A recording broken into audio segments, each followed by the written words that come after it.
La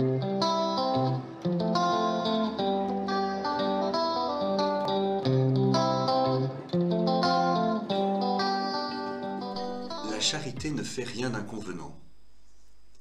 Parlons aujourd'hui de l'amabilité.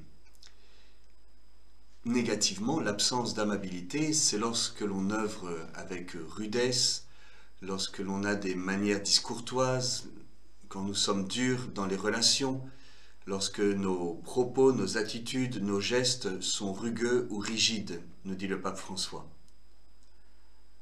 À l'inverse, faire preuve d'amabilité, c'est avoir des manières, des mots, des gestes qui soient agréables. C'est ne pas vouloir faire souffrir les autres. Le pape nous dit que ce n'est pas une attitude facultative, mais cela fait bien partie des exigences indispensables de l'amour. Et il cite Octavio Diaz, qui est un poète mexicain, prix Nobel de littérature en 1990, qui disait « La courtoisie est une école de délicatesse et de gratuité qui exige qu'on cultive son esprit et ses sens, qu'on apprenne à sentir, qu'on parle et qu'on se taise à certains moments. » Le pape François poursuit avec une catéchèse qu'il avait donnée en 2015.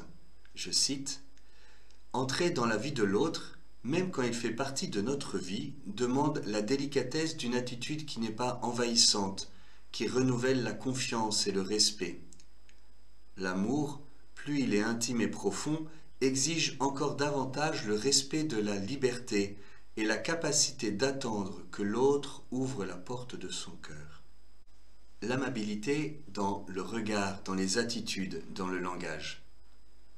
Avoir un regard aimable n'est pas possible lorsque le pessimisme met en relief les défauts, les erreurs des autres, peut-être pour compenser nos propres complexes, fait remarquer le pape.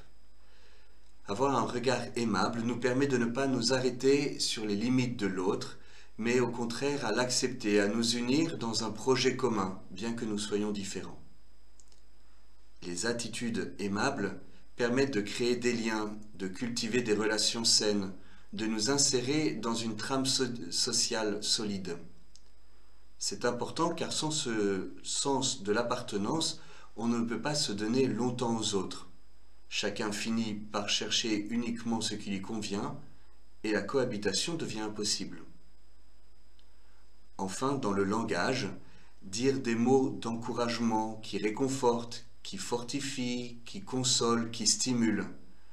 À l'image de Jésus qui s'adressait ainsi aux personnes en disant par exemple « Aie confiance mon enfant, grande est ta foi, lève-toi, va en paix, soyez sans crainte ». Ce sont des mots qui n'humilient pas, qui n'attristent pas, qui n'irritent pas, qui au contraire font grandir.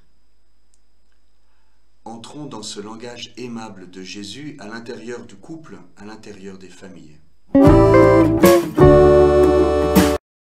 Pour aujourd'hui, le geste concret consistera à prendre un temps avec son conjoint, pour les adultes, avec son frère ou sa sœur, pour les enfants, et dire à l'autre ce qu'on apprécie chez lui, en toute vérité, en toute sincérité. Au moins 3 qualités ou 3 aspects bons et positifs de sa personne.